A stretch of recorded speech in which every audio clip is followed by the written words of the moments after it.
beloved Ascension pioneers. I was just hiking today in this beautiful snowy landscape, and I just figured that before I head out to my mountain peak, I should record a video. So today's topic is about going deeper into knowing of our star origin and understanding a bit about different star races and cultures, and just going deeper into tuning into your soul essence through that. So a lot of people are still asking me about how to find out about your star origin. And as you know, I always like to say that this knowing doesn't come to us through curiosity, because Spirit actually never answers our questions through curiosity. It answers our questions through purpose. So when you're meant to find something about you that is really deep out, it means that you're ready to integrate that knowing and do something with it. So when a knowing such a profound comes to you, it will always be to serve the greater good. And in knowing in terms of different star origins and different star races will be a bit more complex than we usually like to think about. So let's say you go online and you read information about star seeds and different characteristics, and it's not so simple as that. You know, you may find different things that will resonate, some won't. You take something, you leave something else behind. But in fact, it's really much deeper than that. So I was talking about somebody about this a while ago, and he said to me, you know, we wouldn't have so much wisdom, those of us who carry in the wisdom and illumination realms, if we weren't actually traveling through many, many systems and incorporating different essences and learning and integrating different things. But at the same time, there's also souls who are choosing a more specific journey, that, for example, they will choose to practice on a very specific orientation. And what is important now for us here in this awakening journey, and as we move deeper into our ascension, is to find out our unique specificness.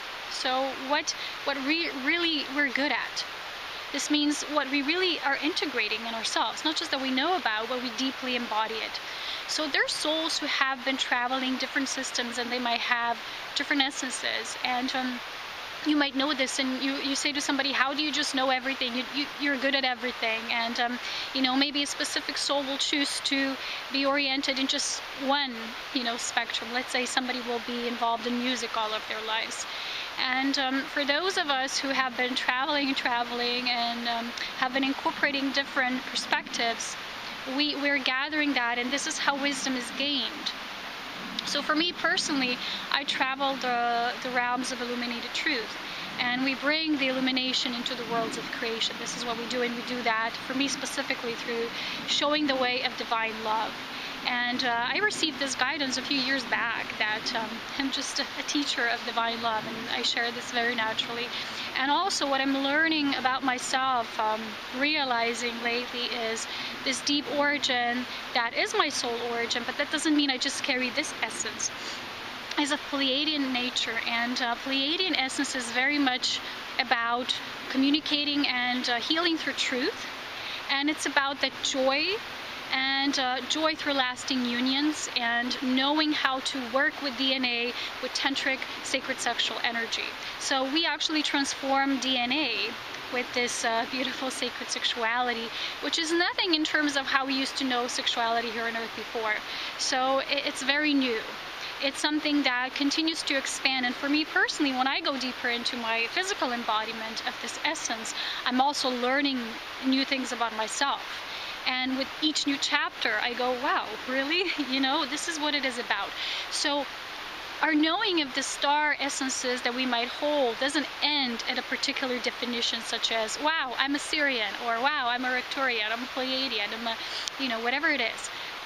It's very important to know yourself, how you function, and what is your understanding of your essence. So that's why you'll be knowing how to use it more. It will be more profound. You will keep refining it.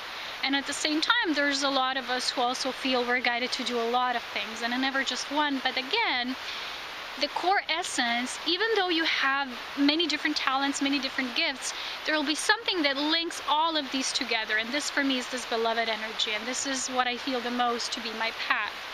And as much as I know everything else, this main core essence will be connecting all this together.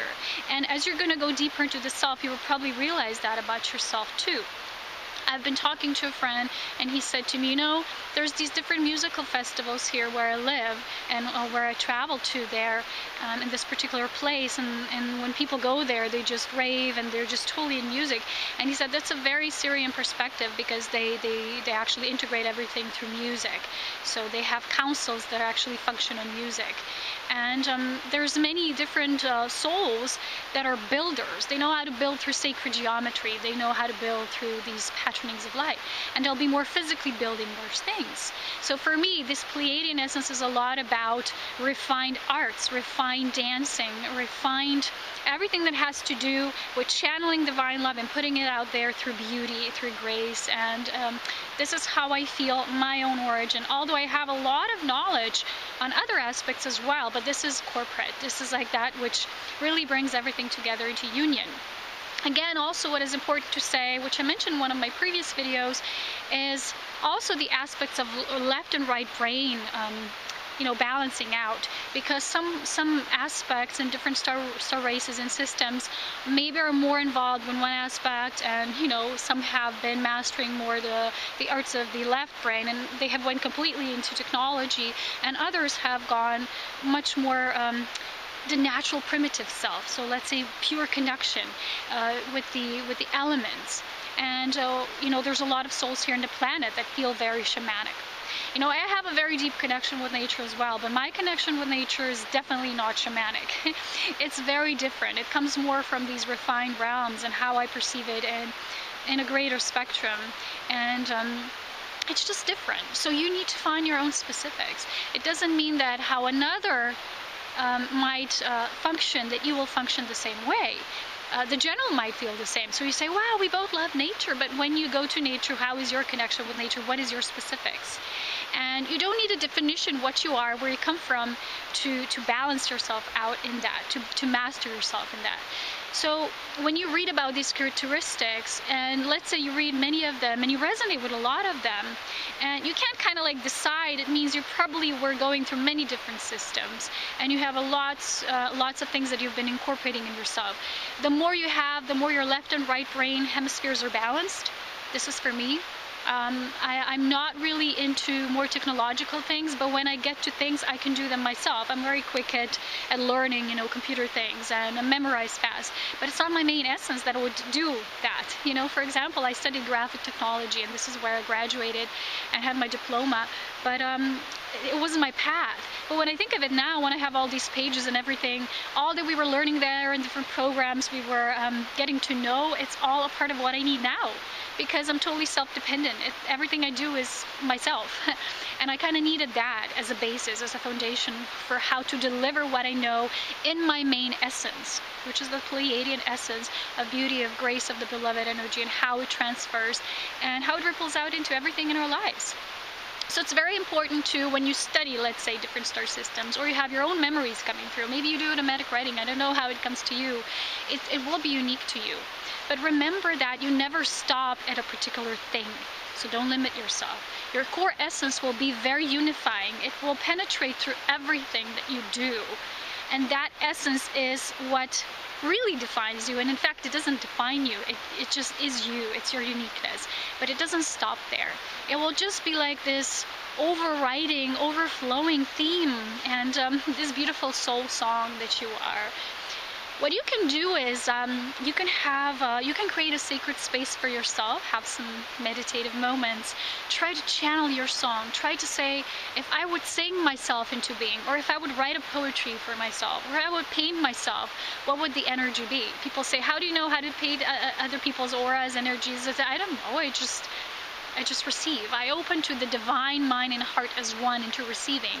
And everybody has that gift. It's just that most people limit themselves and they think they cannot do it. So therefore they cannot. You know how it is. It's so simple. When you are running your life in your reality, becoming a master of your own co-creation, remember the basis is to really discover this main essence, because that essence, the more you're conscious of it, the more it will penetrate through everything in your life. And everything that you will do and the skills you're still mastering, it will bleed through, and it will add that which you are in essence to it. And that's the magic of you. That is your purpose. You are not just a Syrian, a Pleiadian. You are this beautiful essence. And when you start to think about, whoa, what's my star origin? Or where was I? Who am I in these terms? Stop, slow down, breathe. Ask yourself, what is the main essence? The main essence. So when I was communicating with my twin soul a while ago, I already shared this with you guys before. It was shared with me that what we do is through this sacred sensuality and sexuality, which is this magnificent presence full of life. You know, I've met people in my life and everybody always shared the same thing. They said, you have so much life force, because we do that. This is how we do. We transmute with this. We alchemize everything through this life force. And this is what I call the sacred sexuality, which is beyond the physical sexuality as we knew as humans until now. And it's all changing now, because a lot of teachings, higher teachings, are coming through now. And this was always like my main essence, you know. I was always, whenever I did something, it was just natural. It was always full of life, unless I wasn't guided to do it. And when you find that out for you, it's what will guide your life forward in any other things. But we're all still mastering other skills. Like for me, for example, I'm very left and right brain balanced. I don't just use my mind, or I just don't just use my heart. And without the mind, discernment lacks. I see a lot of beautiful souls. They're completely heart-centered. I can feel them. But their mind, their divine discernment is not there yet. So, for example, let's say they encounter a fake channeling and they wouldn't recognize it. They don't read the signature because they're all like, oh, everything is so pure of love. And a lot of times this can cause naivety to come. And this was, for me, in my own relationship with my mother. She's so heart-centered. She's very balanced in her heart, but her mind, sometimes her logic isn't always the best. And when we are with each other and sharing, we're teaching each other. We're showing each other different ways. And this is how, like I said, our growth and expansion is infinite. It doesn't just stop at a particular thing. Even when this journey on Earth, let's say you complete it, you're still going to go out and head into new adventures. And for us, you know, like I said, who bring the energy, the truth of illumination into the worlds of creation, there's always new ascending realities. There's always new things to alchemize, to bring more life into it, to bring a life to a new form of perfection. And then again, it's because that's creator. It's pure creation. It's like magnificent work, tapestry of art that is infinite. It's unexplainable. It's unfathomable. This is what it is. And this is what this is about. So when you study these different star origins and races, be sure to find, even when you resonate with different things, to find an outline, you know, a connecting red dot that really, for you, it just kind of syncs everything together. When it makes that click, this is it. You don't need the mind to, just the mind to think through it or analyze. It's just natural to you. So this is my contribution to this topic. I'm sure it will expand as we go deeper, as always. Sending you so much love, wisdom, and power. Take care until next time. Yeah. Bye-bye.